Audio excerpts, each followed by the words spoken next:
being there, picking up the trash every day, trimming the bushes, playing with the kids. It's just my thing.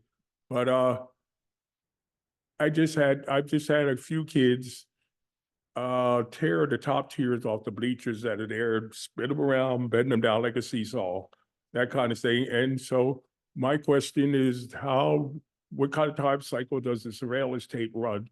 That's the polls there. And do I have to talk to law enforcement I'm ex-law enforcement also.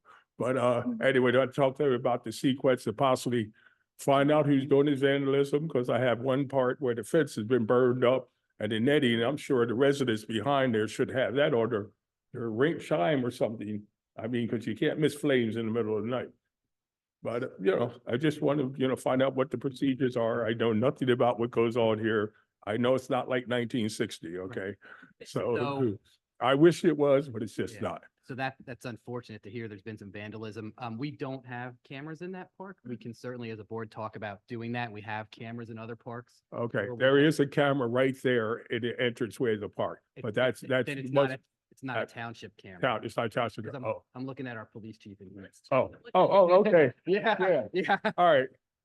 I just need, who's the cameraman? That's all I really want to know to possibly try to resolve this. No, we should. Sapphire Park. No. Oh, Sapowitz. You said No, Martha Burton. I'm Becky over pizza. Martha Burton's Yeah. son. Oh, Yeah, okay. no, my mom's parked down the street. So- I walk around there too. Yeah. So- we do. Yeah.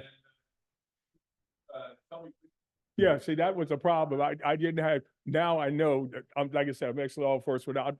Anything else happens, I'll have to document at the time. And also, does your tape just run for so long and then? Okay, cool, yeah, all right. Yeah, okay, yeah, okay, that's not my problem. So if every time some crazy guy in the park, straighten things out. The original boxwoods and all that my parents planted right there, I have trimmed them off so you could see down to the side, because I'm going to replant back in there some things that would get butterflies back and hummingbirds. I try to do some of the things that used to be there when I was a kid. Just basically park volunteer, No, we All right. we really appreciate it. Thank you. We do need residents to step up and.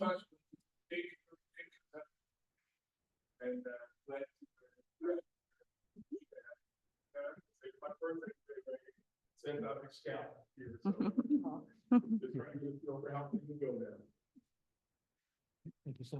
Bo's cousin. I don't know if I need to say any more, but no. James Mason, 613 Washington Avenue.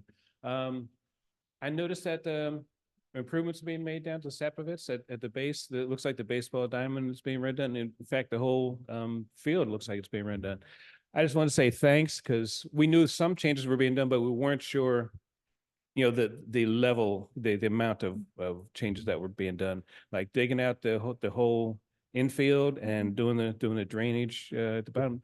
That was something we didn't realize, and everybody was questioning me what the heck's going on. And so I was just glad to see, what it actually was eventually. Yeah, no, we're glad, and let us know as it progresses, let us know if there's anything else, specific of certainly if it's a lot of money, we're gonna have to look for funding, but keep us updated on what's gonna work for the community. Okay. And I know last time I was here, a guy named Joe Harper was here, and he had a big talk about a possible memorial for the Invaders team. Do you guys have a position on that, or? Well, we applied for a grant with that. I've think heard we're you're still waiting considering on that. that. Okay, Yeah. cool. Good. Thank you. Appreciate it. Thanks. Thank you. All right, you guys are welcome to stay, but you're also welcome to leave.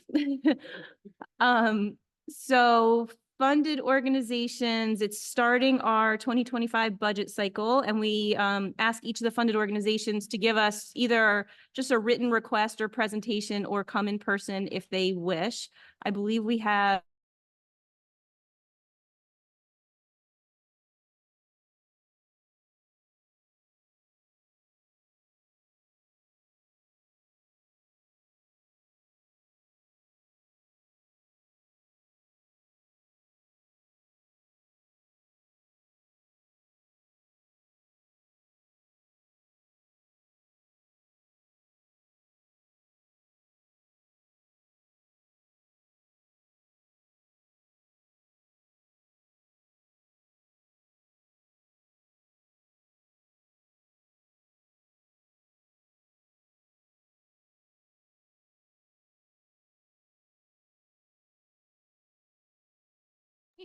that we are continuing to see sustained levels of growth in visitors, usage, and programming. So just to highlight just a few of those areas, we anticipate that we're going to see 38,000 people in the library this year. So for comparison, just 2 years ago in 2022, we saw about 28,000 visitors, and that was already an increase from pre-pandemic. For programs, the number of programs that we're offering as well as attendees has increased by about 22% as compared to last year. So in 2022, we had 3,900 people attend programs, and this year we are expecting to serve 7,000 people at library programs. And these programs are for all ages. This month, Miss Lori, as many of you might know her, offered a special first day of school story time in partnership with Federation Daycare. And 67 people attended that event, and each child that attended received a backpack that was filled with school supplies. And we're planning to make that an annual event now because it was so popular. This year, we've had about 300 teens attend programs at the library, and that's included a self-defense Krav Maga workshop. And we've also partnered with the schools to provide several opportunities for teens to earn service credit. For adults, our arts and crafts workshops, they continue to have wait lists, and we're also continuing to partner with community groups. We partnered with the Philadelphia Mycology Club for a mushroom foraging program, and with the Sports Museum of Delaware County for a Football Legends of Delaware County program. As far as circulation, we're expecting that the community is going to borrow about 125,000 physical and digital items this year. And that includes items from our brand new Library of Things collection, which is a non-traditional collection of gadgets, tools, games. So we have a metal detector, a sewing machine, a telescope, and lawn games and board games. And we started this collection in March. And so far this year, these items have checked out over 300 times already. So it's been really popular with the community. So I just wanted to say thank you. And we would not be able to serve the community without your support and without the support of our staff, our 57 active volunteers, and our 20-member board of directors. I will let Sandy speak for a moment.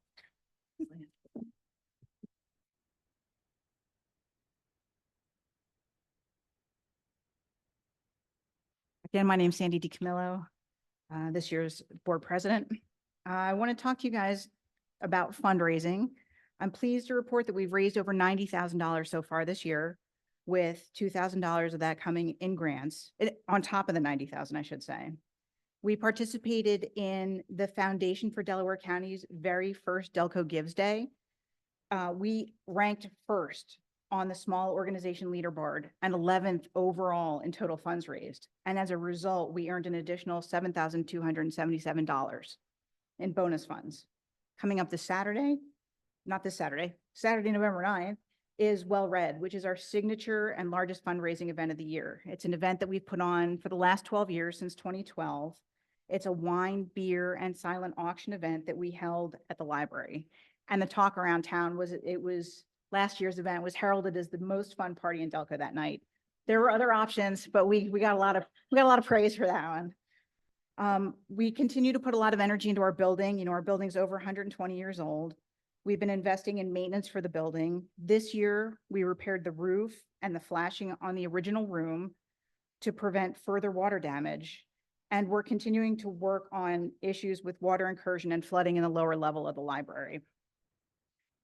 We're going to leverage PICO Small Business Rebate Program to invest in energy efficient lighting for the library, right? They're offering rebates for us to come in and put in more LED lighting.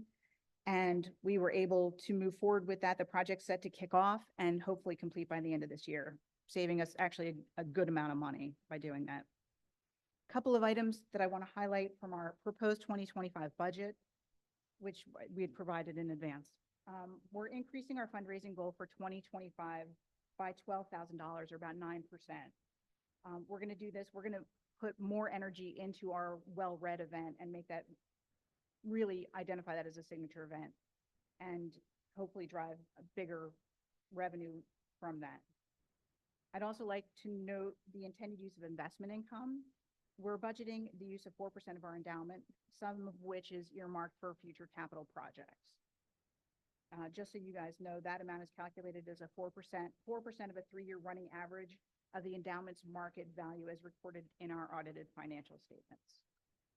Finally, we expect our expenses to increase by 5% this coming year in 2025 due to the growth we anticipate in our usage and services that Leah had referenced.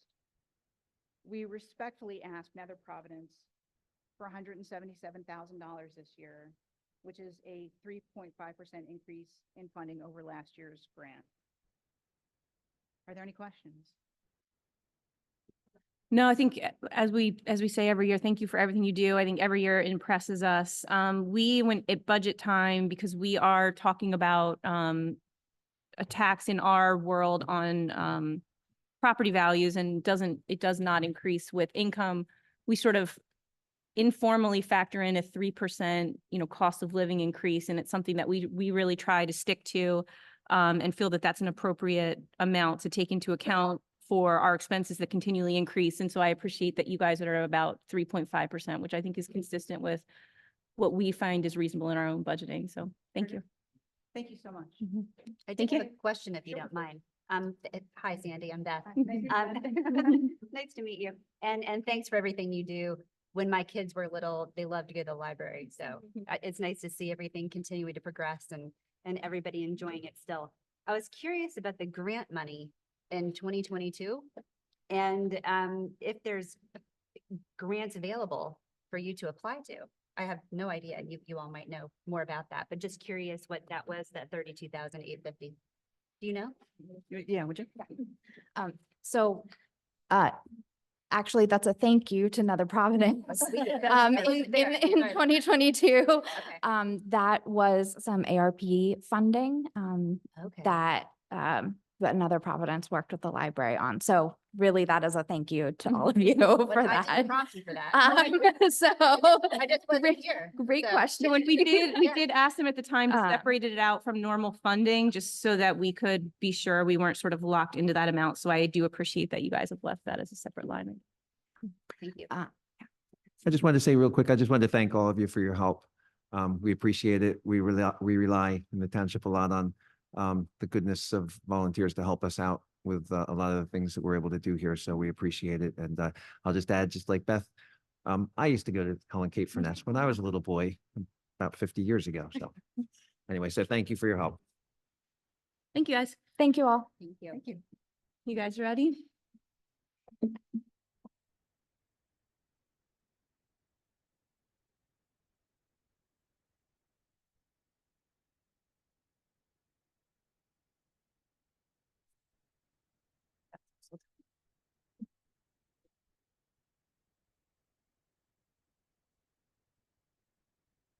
Good evening.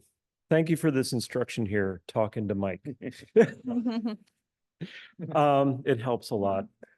My name is Robert Hopkins. I'm president of the South Media Fire Company. With me is my brother, Max Hopkins, who is the chief of the South Media Fire Company.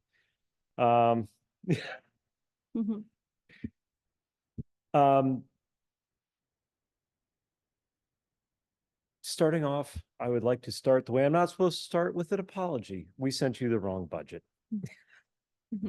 Which is why we handed out a paper budget. What we sent was a draft budget that didn't take into account an increase. We stuck pretty good to our budget this year. We've been doing a lot of projects around the station since we've talked last.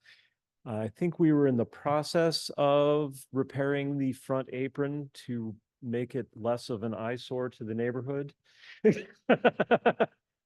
And we repaved the entire parking lot and lined it. So it's much nicer and much more effective for the members.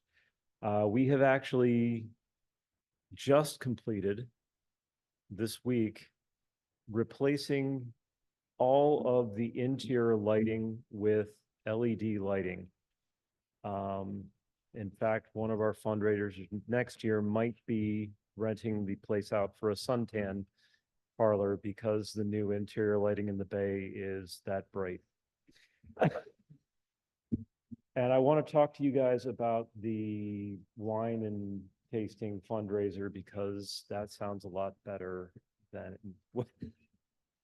But, and again,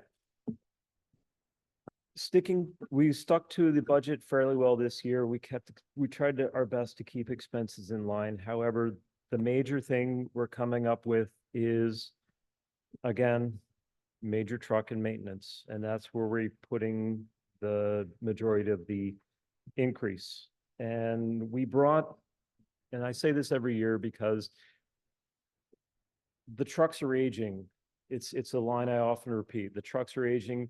The parts are expensive. They're big trucks. Things break on them. And it seems kind of abstract. So this year we actually have something to show you, which my brother will bring up for you. So it's not to damage the table at all. This, what he's putting down, is the power steering pump from one of our trucks. We had to replace it. That is an $8,000 repair.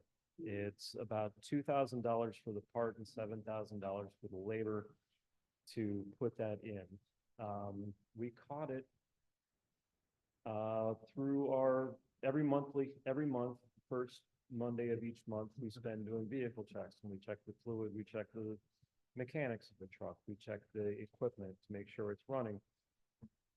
We noticed that in this power steering system on this truck, that there was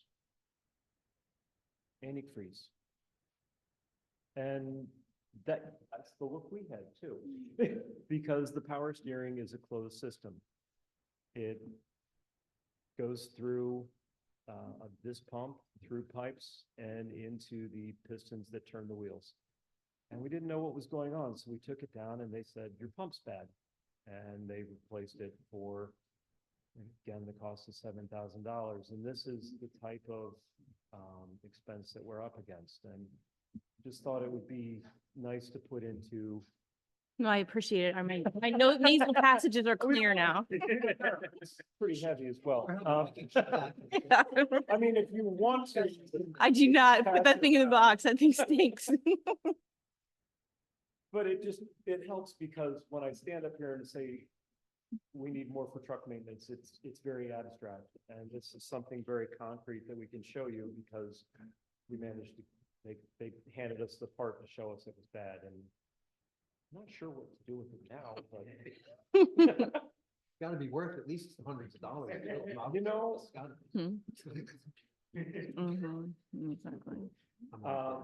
As far as operations. So that is your regular engine, or that's that's the rescuer, or the other one? That's from the squad. It's from 2000, so it's 24 years old now. So, but squad means what? Your regular fire truck? Yeah, right. It's one of the pumpers.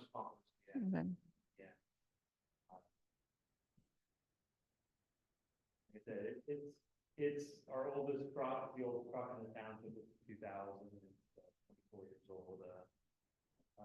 And the other trucks are also getting up there in age, 2005 rescue And you guys have two pumpers?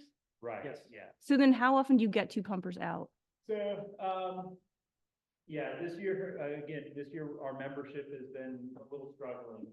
So during the daytime, yeah, we're getting one truck out during the daytime. In the evening, then we'll be able to get two trucks out when people, come home from work, we'll have more drivers. And then so if you do get them out at night, what do you think the average firefighters on them are? We have like 3 to 5 on it. There's 6 seats on it. We try to run a minimum of 3. Okay, and that doesn't include the driver? Or it does? That includes?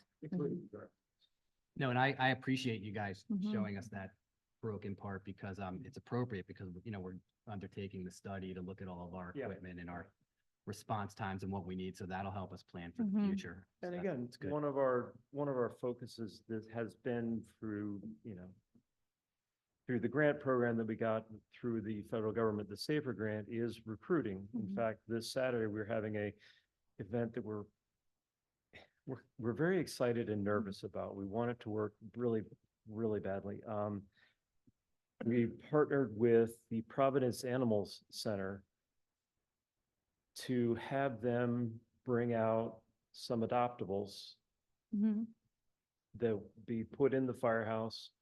We will have, all the firefighters will be walking around. We've made posters about the firefighters so that we will be available to the community so that they will be able to come over and meet some puppies and learn about adopting them and learn about the membership, because not many people know that we're volunteer.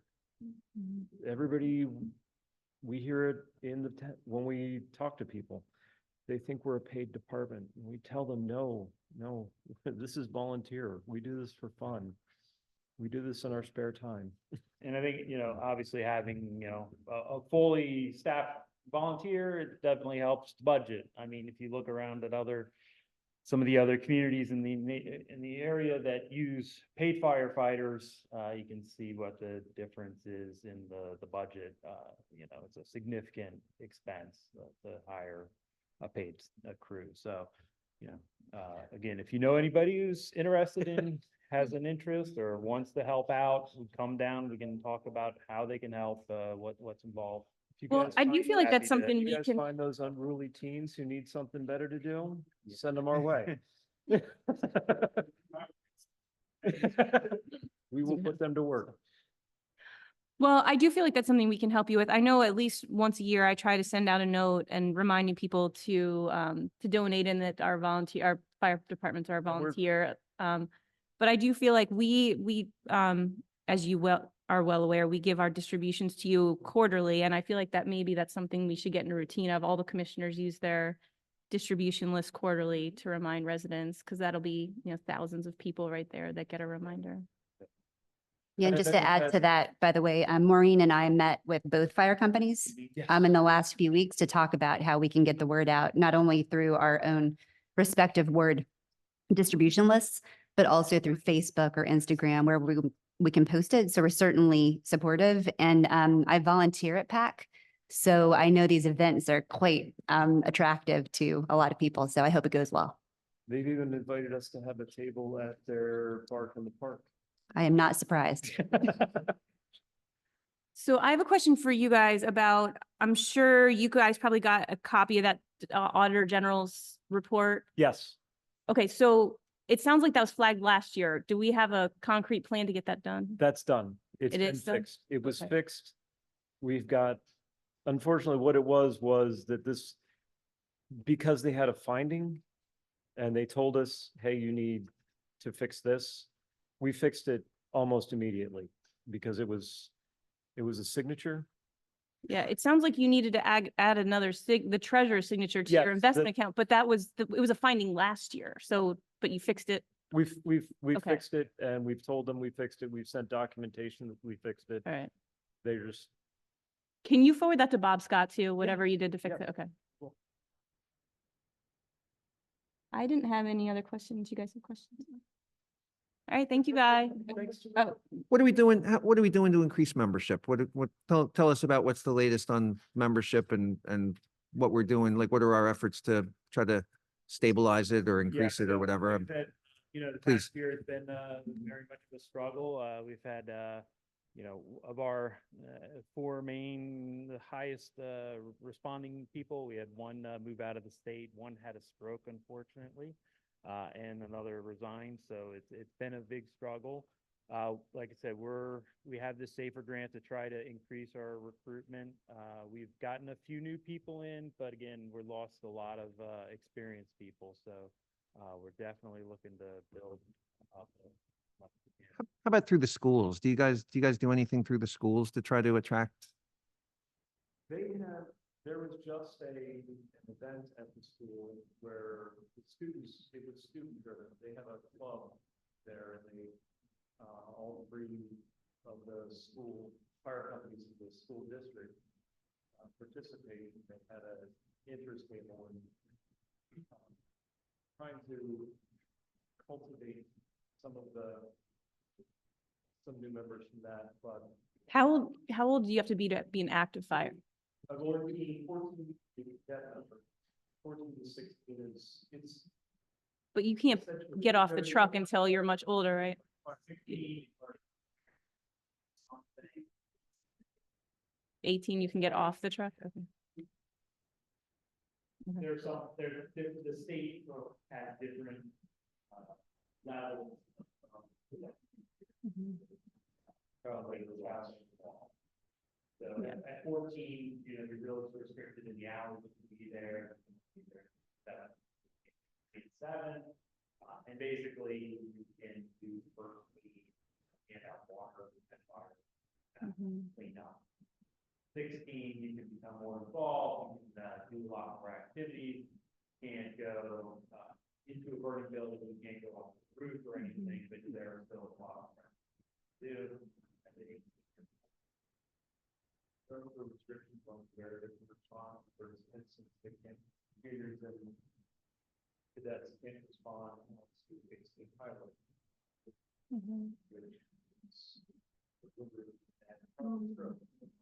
Well, I feel like we've got, James, I'm about to call you out, so you got to pay attention. We got a leader in the community here of South Media. So I love that you guys do sort of recruitment events, and I think you've targeted certain areas, but you know, it would be really great to get the community really involved.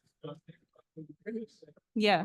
All right. So then you guys need to go out there and talk amongst yourself and get us some volunteers.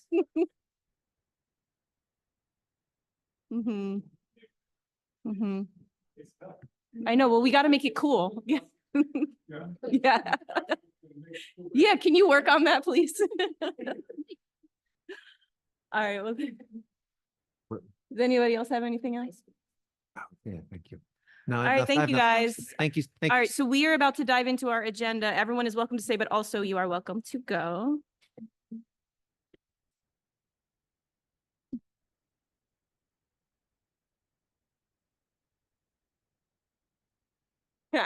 See, if you come, we're gonna put you to work.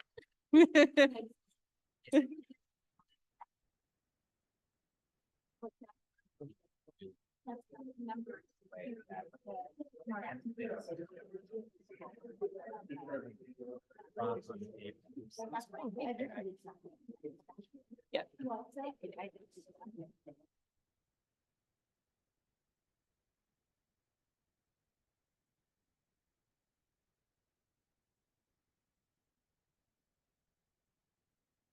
All right. I do think, guys, I don't know how frequently everyone is sending out emails to their ward, but I really do think we should help both of our fire companies out and be quarterly, just reminding everyone that our fire department is volunteer, because I do think we've actually heard from both firehouses recently that many residents have no idea. And so we are running at both houses a very small stipend program, but it's not even close to them being paid. It's a minor incentive to come, especially sort of during the day. And so they're using that as more of sort of a fun game than they are not paid. So we need to make sure that we're really clear about that. Some other municipalities that have trouble with volunteerism have added a fire fee onto tax bills. Chief, can you close the door? Can you close the door? So they've added a fire fee onto tax bills, and I worry that if we don't really have new residents aware that these firehouses depend on contributions, that we would have to seriously consider that. So that's Who, if we send out a message to our residents, who would we have them get in contact with if they were interested? well, I think the funding drive notice just came out, right? So everyone got the funding drive mail just a couple weeks ago, and you know, they can all the donation stuff is on the fire company's website. Yeah, they've updated their website. Yeah. You could probably attach a link. Okay. Yeah, I recently sent some out, so I can send mine to you, Yeah. Candace, if you like. Thank But, yeah, the other thing that was really interesting when Maureen and I met with both companies that I didn't really appreciate beyond it being completely volunteer that a lot of people, families have moved from downtown Philadelphia out here. And they're not used to be having a volunteer force. So they have really no visibility to the fact that they're volunteers and maybe there needs to be extra help and also donations. And I mentioned to them both that a lot of companies have matching programs. So, you know, get the word out that if you do have a company match, you can give $100 and probably your company will match it too. So I think it's just getting visibility out there to people who just aren't aware. Yes, agreed on all that. Next on our agenda is committee openings. We have not had a lot of success in filling spaces on our park, shade tree and EAC committees. I'm wondering, Shana, I know you're EAC and Beth, you parks. Should we have the members be, I feel like maybe they are the ones that have connections that would be interested. It does not seem to be working. I've been sending notes to my ward. Hopefully other people have been as well, but we're not getting really the interest that we would like. So let's try that. I think with the EAC, it was that a lot of people left at once. We have gotten like a couple people to join, so we are getting people. It's just slow. Could we try to sign some people up maybe at Family Fun Day if we had a representative from each of those three and maybe a little table and Yeah, why don't we? possibility Whoever's to sign someone up? connect Yeah, I with can those flip that groups. idea. Okay, let's work on that. Next is the minutes. We have minutes from our August 8th and September 12th meeting in our packet. I know Commissioner Garson went through those with a fine tooth comb and sent around some revisions, which I saw Maureen made just right before the meeting. So with that, I will make a motion to approve the Board of Commissioners of Nether Providence Township minutes from the August 8th and September 12th meeting. Can I get a second? Second. Oh.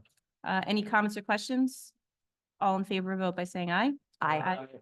Any opposed? And that motion carries 7-0. Is the solicitor was had a family car emergency, so he is not here right now. Is there anything in the engineer's report that is not otherwise on the agenda? Thank you, President McKenzie. There's not. Next, we are on to the Government Relations Committee report with Commissioner Cooper. Thank you, President McKenzie. Just one item for discussion today. Some of you might be aware the township has an air monitoring station, which is located in a secured caged area on this property. It's actually right over there for those of you that can see me pointing right at the bottom of the hill near the police parking area. And this is part of ongoing public health kind of monitoring. The station is placed there as part of an annual agreement between Nether Providence and the Pennsylvania Department of Environmental Protection. A copy of the current agreement was submitted to Bob Scott for his legal review.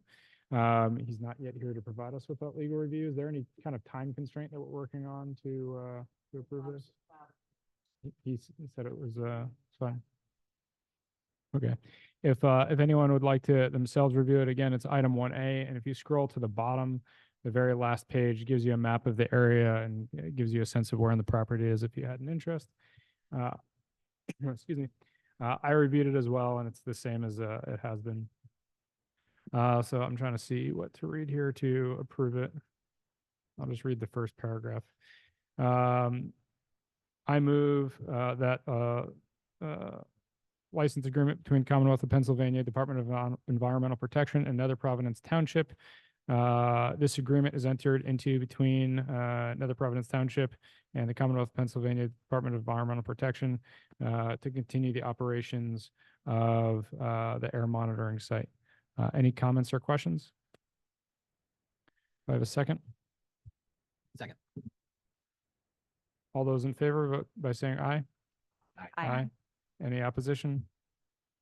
Hearing no opposition, motion passes 7-0. And that is all that I have on my agenda. Back to you, President McKenzie. All right, thanks. On to Parks and Open Space with Commissioner Henry. Thank you. Most of my report relates or is sparked by the turf field that's opened and being used at Gooley Park. We do need to create a field use policy that was begun by our former township manager, Dave Grady, and we need to bring it to conclusion. There's a draft field use policy in OneDrive, and I would welcome the other board members to review and comment on it. I went in there today and put some edits in the margin of it, but it's in tracking. And I think that we just need to pursue this. I understand that one does not exist today, like generally, for field use. One of the related issues, and it's kind of covered in this policy, is about opening up the field for use by other athletic clubs and other requests or other interests. I think that we need to possibly address this in the fall, later in the fall, on the Gooley Park issue, because we don't have all the work completed at the field. The two athletic associations who are party to a tripartite agreement with the township are using the field. But I think that we just need to get to a point where we've established a rhythm in their schedules and we have the field completed before we start pursuing other opportunities. I did want to comment on a document that's in OneDrive about some benchmarking that our interim township manager conducted. Maureen was able to reach out to the consortium of government officials and get some feedback about kind of how they're charging for use of a turf field. The description, if you go into the spreadsheet, that they're slightly different, nothing's consistent about it. I think that the most relevant piece of information is how Radnor is dealing with this. They are allowing use of the field by folks that are not even in the township or for profit operations. Their charge is about 125 to 175 per hour. So just something to consider. But they are charging for this. And along with that, there's requirements for insurance evidence, other requirements, permitting, all sorts of things that you have to deal with when you're doing that. So a lot of this is covered off in the draft field policy agreement, but there is kind of a note in there about how much we might charge. So all of this is related. Like I said, I would encourage everybody to go into the document. I'll open it up to comment. No, I appreciate all that, Beth. I think one thing just popped into my head that we may want to keep in mind going forward is, we know that NPAA and SRA are having their programming on the field and they're using it a lot. We also, to the extent we can, maximize the time that just residents can use that field just, on their own. So I don't know, if we wanted to have other outside organizations using the field, perhaps renting it, do we want to have a cap on the number of events per year? We also, even at a decent hourly rate, it's still a lot of wear and tear on the field. So. Yeah, no, I agree. And I also noticed, and I totally agree with you. I think the other omission in the document right now is how many people are party to an event that would spark this. Because I go by the park, Gooley, every day almost, and I see kids out there and there's just a few people and it's not formal. But at what point does it become an event? Is it 20 people? Is it 15 people? I don't know. But at the moment, it's not defined in this agreement. So it's just something we should think about. Yeah, I think when we had raised that before, I thought Solicitor Scott said, we already have that to some degree right for Houston. And I thought it was maybe 10 or 15. So I think we should be consistent with that. And then it references township groups, which looks like it should be a defined term, but there isn't a definition there. I think maybe we should talk about that being funded organizations and funded organizations through maybe other municipalities in the school district, which would cover SRA, because I know that they run the lacrosse programs and also soccer there. So, and maybe field hockey. So we should think about that. Agreed. Anyone else have a comment or question? Okay. With that, I'll conclude my report. Thank you. All right, thanks. On to Public Safety Committee with Commissioner Garson. Thank you, President McKenzie. The first item on the agenda, we've brought this up at a prior meeting, is a discussion of a potential ordinance for the regulation of domestic animals. I know that commissioners from time to time have received some complaints, so we were thinking about trying to put some guide rails in with respect to the domestic animals.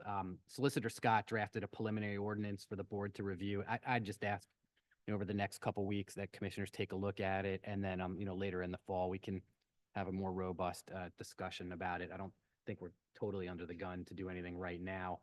The next item on the agenda is a discussion of a potential ordinance regarding the parking and storage of vehicles in rear yards that are not on a hardened paved surface. Again, I know that from time to time commissioners have received these complaints as well. I think we may want to ask Solicitor Scott to research in other communities how they address this. I don't know if any commissioners have any suggestions or ideas about how to handle it. Certainly again, once we loop Solicitor Scott in, I think we can have a more robust discussion about that. I can keep moving along. The last item on my agenda is the 2024 volunteer fire relief allocation. The township was awarded $112,303.91 in state aid from the Volunteer Fire Relief Association. The money was received on September 18, and the township must award the funds to the fire companies no later than November 17. We need to decide how to allocate the funding. I think at our last meeting, we said we were going to do what we typically do, which is to split it 50-50. But we are aware that there was I'm going to pull it up here. A finding by the auditor with respect to the South Media Fire Company, and that they need to add its treasurer as an authorized officer signatory on an investment account that they have. We did hear the budget presentation earlier this evening, and President Rob Hopkins said that they have corrected that issue. I would like the township to receive evidence of that. So when I make this motion, I'm going to make it subject to them providing that satisfactory evidence to the township. So with that, I will move to award the $112,303.91 in state aid from the Volunteer Fire Relief Association to our two fire companies, South Media Fire Company and Garden City Company, split 50-50 with the caveat that before the funds are released to South Media Fire Company, they provide satisfactory evidence to the township that they have added its treasurer as an authorized signatory on their investment account. Second. Any comments or questions? Hearing none, all those in favor, please vote by saying aye. Aye. Any opposed? That motion carries 7-0. That's the end of my report. Thank you. All right, thank you. We're on to finance and administration. You will recall that we discussed last time the MMO, that's the minimum municipal obligation to fund our pension plans for uniform and non-uniform. Mock and Hop, our third party that provides this analysis, sent that over. We had it in our packet last time. I don't think there's much more to talk about other than, this is sort of the way the analysis goes. The police number is higher because, as we talked about, there were some valuation timing issues from last time. So our pension is funded in a healthy manner, but the MMO has increased based on that, the valuation that came sort of late in the game. And so we need to approve these and have them submitted by the end of this month. So we will do that now. I will make a motion to adopt the uniform MMO for 2025 in the amount of $705,753 and the non-uniform MMO in the amount of $114,813. Can I get a second? Second. Any comments or questions? All in favor, vote by saying aye. Aye. Any opposed? That motion carries 7-0. And on a related matter, the next agenda item is the municipal pension state aid. So we do get state aid based on the number of workers we have that are paying into the pension system. That's calculated by the state. That gets awarded and then needs to be distributed amongst the two pension plans. That is something that former manager Dave Grady was great at and is going to continue to do under his consulting agreement for now. So our state aid amount awarded was $251,622.21. That needs to be distributed by October 25th. So when he's working out how much of that will go into each of the pension plans, and we will adopt that at a later meeting. So the last item on my agenda is the funded organizations. There's a list here of our, well, that's a list of some of our funded organizations. Let me find the complete list. So we have the two fire companies. We have MPAA, which has soccer, baseball, and softball together, basketball, wrestling. We provide funding to the Leaper House, the Nether Providence Historical Society, the Center for Dispute Resolution, and the Helen Kate Furness Library. We had presentations tonight by South Media Fire and the Helen Kate Furness Library, so I think everyone's aware of what their requests are. The other organizations, there were actually a lot of conflicts tonight because it's the West Back to School night. So I know a lot of the MPA organizations couldn't come for that reason. In your packet, you'll see, I'm not sure everyone has the schedule that I'm looking at, but Maureen, maybe you can circulate that. Does everyone have the comparison of 24 and 25? Okay, so this is in the OneDrive folder. Maureen put this together last minute. Thank you, Maureen, because I requested it somewhat last minute just to make sure that we can see the progression, which I think is helpful. The adjustments that need to be made, and I'm not sure if they were made because these were very last minute adjustments, is that basketball was requesting the same as last year, so that's 3,500. Soccer has an open-ended request. It was sort of whatever the township would like to give us is the last I heard on that. And South Media adjusted their request just at the meeting tonight to 74,000. Originally in this document, it was showing no adjustment in the request from last year. We don't have to adopt these tonight. You'll see that column V shows what's in the draft budget. So if we were going to increase any of these organizations, that's going to be a budget impact based on, where we're starting with the draft. We often times start for most items in the budget with what we spent last year. And then there are certain inputs that come that are just mandated, such as the MMO that we just talked about. And then there's other things like this that are discretionary, and those are the things that will determine whether we have a tax increase or not and what that increase would be. So it's important that everyone take a look at this. We can discuss it further at future budget meetings. Maureen, let's make sure that this is in the packet again next meeting so we can keep talking about it. Okay, and that is it for me. And we are on to Community Health and Environment Report with Commissioner Barnes. Thank you. I just have two informational things. First is for Family Fun Day. Our 12th annual Family Fun Day is coming up on October 12th from noon to 3. There'll be a rain date for October 13th if it's necessary. We'll have food options, games, a petting zoo, police, fire trucks, and a lot more. Admission is free, as well as most activities are. We are in need of volunteers to assist in running the games still. The last I looked, like desperate need for yes, volunteers. very, So- very strong need. If your children are part of organizations or sports organizations, please get them involved. Important. Mhm. And the sign up list is on the township website and Facebook page. So please sign up, please. Okay. Next we have the curbside leaf collection, which will begin the week of October 14th for wards 2, 3, and 4, and the week of October 28th for wards 1, 5, 6, and 7. Residents are asked to please keep the leaves off the road and on the edge of your lawn in order not to clog the storm drains. It's also dangerous. Please make piles as long as you can along your front yard. That is the end of my report. Thank you. On to Infrastructure and Public Works with Commissioner O'Connor. Thank you, Madam President. Good evening again. Just one item on my agenda here this evening. It is the item on my agenda is the review of the change order for the asphalt parking lot area over at the Public Works area. We've received a request from the Public Works Department to resurface some areas within the Public Works Department. Both those areas were looked at by our engineer, by Bob Lynn, as well as by Maureen. And they came to the conclusion that one of the areas should not be, should remain as is, but other areas should be re-asphalted, I guess.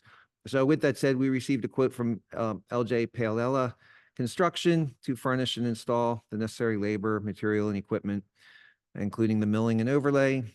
And we received a estimate of $36,038.72. Did we receive other estimates, Maureen, or anyone? Charles? Is that the only estimate? I mean, I assume that's. Yeah, it's the only estimate. It would be a change order for the existing. Oh, it's okay.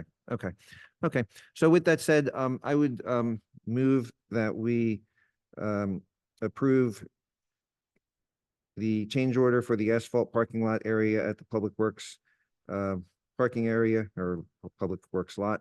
Do I have a second? Second.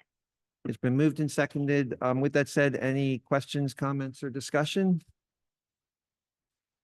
And hearing none, all in favor, please vote by saying aye. Aye. Aye. Anyone opposed? And it looks like the motion carries unanimously 6-0 for the moment. And with that said, that would conclude my report. Just real quick, wanted to thank Faye for doing a great job in the back of the room and helping us out again this month. And I wanted to welcome Mary. I don't know if you've been here before, Mary, but it's been a long time since we've had someone from the press here, especially from the Swarthmorean. So welcome to our meeting, and it's nice to have you. Please say nice.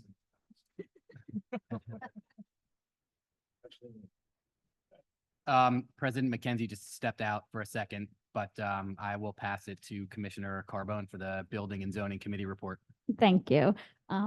So I just have one item on the agenda. The next planning commission meeting will occur on Monday, October 7th at 7:30 in this building. And at this meeting, a lot line revision for number 5 and number 10 Allen Street in media will be discussed. And that is the end of my agenda. All right, thank you. On to the manager's minute with interim manager Fayez. Is that how you, I don't feel like I say your last name appropriately. Can you say it? Yes. Okay, I did. Yeah, I know, I'm saying it really quietly. Not many so no people one can do hear say it the right way. So I have a couple things on my agendas, just some notifications. The next Delaware County Household Hazardous Waste event is Saturday, October 12th at the Upper Chichester Municipal Building. Registration is open. So if you have items that you're looking to get rid of, they do not take electronics, but they have a whole list on their website of things that they do take. So please register if you're interested in that. Also, we have a bulk trash event coming up. We will be having dumpsters, trying to find that flyer here at the usual. We'll have it over at Garden City Fire Company as well as Hepford Park. And that will be on October 19th from 10 a.m. to 2 p.m. No electronics or hazardous waste. So that'll be like no computers, oil-based paint, propane tanks. For more information, you can call the Township Building at 610-566-4516, and someone can help you if you have any questions. No commercial trash is permitted. And then my next event is there is a Birdtown event coming up. It's actually this weekend, Saturday, September 28th from 10 to 2 at the Heritage Park at 5th and Broomall Streets in Media. And we also have a gardening event. It is the Master Gardener's 21st Annual Fall Festival is also this Saturday, September 28th at Smedley Park. And that is from 9 a.m. to 3 p.m. And that's a rain or shine event. And that concludes my reports. Thank you. Solicitor Scott, I have a question for you. So on our budget timeline, which is not on our agenda, funded organizations were on our agenda. Can I discuss the budget timeline? Okay. So today we will discuss the budget timeline, and we had the presentation with our funded organizations. So Jess sent out an email several weeks ago with all of the other dates. And so just a reminder that October 10th is going to be our first discussion of the budget. And so make sure that you review the funded organization requests and come with thoughts on that. And before the meeting, Maureen will send out the budget. And so it's important to take a look at that. Is Dave working on that, Maureen, or how are we doing the budget with? I think, does Jess have it? Like, so typically what we would want in this first meeting is highlighted items where there's going to be a variance. I mean, we have certain things where it's pretty steady year to year. There's other things that are fixed that we can't do anything about. And then there's everything else. And that tends to actually be not a lot of line items. And so those are the ones I just want to make sure that we're highlighting in this run through, and there's any notes if relevant. And so maybe that's something to check in with Dave on so we get ready for that. Okay. So that is what we will be doing at our next meeting on October 10th, and we are adjourned until that